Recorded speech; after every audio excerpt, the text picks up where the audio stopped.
আচলতে এই গোটেই সিদ্ধান্তটো ল'ব আমাৰ শাখাসমূহে বিভিন্ন জিলাসমূহে এই দায়িত্বটো পালন কৰিব। গতিকে মই কেৱল মোৰ প্ৰাৰ্থিত্বটো আগবঢ়াইছোঁ। বাকী যিখিনি কৰিবলগীয়া থাকে যোগ্যতাৰ ভিত্তিত শাখাসমূহে সেয়া নিৰ্ধাৰণ কৰিব।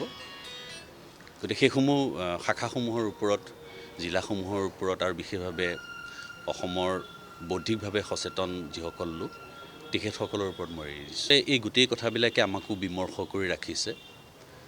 সভাৰ এগৰাকী প্ৰাক্তন বিষয়ববীয়া হিচাপে আমি নিজেও অলপ মনত দুখ পাইছোঁ বা কষ্ট পাইছোঁ। অসম সাহিত্য সভা অসমৰ জাতীয় অনুষ্ঠান, অসমৰ সকলো মানুহৰ প্ৰাণৰ অনুষ্ঠান। গতিকে অসম সাহিত্য সভাত ক'ৰবাত ত্ৰুটি বিচ্যুতি দেখিলে ৰাইজে বেয়া পায়, সাংবাদিক বন্ধুসকলে বেয়া পায় আৰু সেই কথাবিলাকে আকৌ ৰাইজৰ ওচৰলৈ যায়গৈ। গতিকে আমি আচলতে পৰাপক্ষত নহয়, আচলতে আমি সদায় এটা কথা লক্ষ্য ৰাখিব লাগে যে আমি ৰাইজলৈ ভয় কৰি কাম কৰিব লাগে।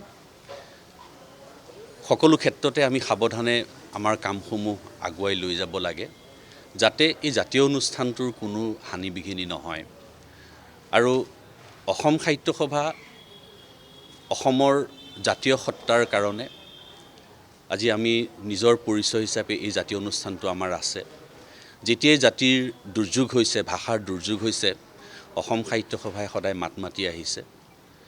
গতিকে এই ক্ষেত্ৰত যদি অসম সাহিত্য সভাৰ খেলিমেলিৰ কথা ৰাইজৰ কাণত পৰে, যে ৰাইজ নিঃসন্দেহে হতাশগ্ৰস্ত হ'ব আৰু সেই হতাশগ্ৰস্ততা মোৰ নিজৰো হৈছে। মই নিজেও মানসিকভাৱে কষ্ট পাইছোঁ। আমি চেষ্টা কৰিম আমাৰ যিখিনি অভিজ্ঞতা আছে সেই অভিজ্ঞতাখিনিক আধাৰ কৰি আমি নিঃসন্দেহে চেষ্টা কৰিম আৰু সেইকাৰণে আমি ৰাইজৰ পৰা শুভাশীষ বিচাৰিছোঁ, দিহা পৰামৰ্শ বিচাৰিছোঁ। বৌদ্ধিকভাৱে সকলোৱে আমাক দিহা পৰামৰ্শ দিয়ক, যাতে আমি সভাখনক এটা গতিশীল ৰূপত আমি আগবঢ়াই লৈ যাব পাৰোঁ। আৰু মোৰ নিজৰ ওপৰত বিশ্বাস আছে যে আমি কেতিয়াও আপোচ কৰা নাই, আমি দুৰ্নীতিৰ লগত আমি কেতিয়াও আপোচ কৰা নাই। প্ৰধান সম্পাদক হৈ থকা কালত আপোনালোকে মোক লগ পাইছিলে। মই বিভিন্ন ষ্টুডিঅ'লৈকো মই গৈছিলোঁ, বিভিন্ন আলোচনাবিলাকলৈ। আৰু কা আন্দোলনৰ সময়তেই হওক বা বিভিন্ন সময়ত মোৰ স্থিতিত মই অটল হৈ আছিলোঁ। মই ৰাইজৰ লগত আছিলোঁ, সাংবাদিক বন্ধুসকলৰ লগত আছিলোঁ আৰু এতিয়াও মই কেতিয়াও দুৰ্নীতিৰ লগত মই কেতিয়াও আপোচ নকৰোঁ।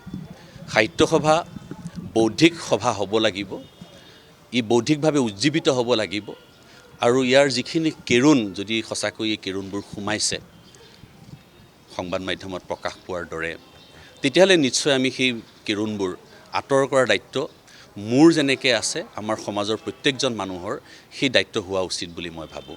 যিকোনো খবৰৰ বাবে যোগাযোগ কৰক 7090173330 অথবা 70901790 নম্বৰত।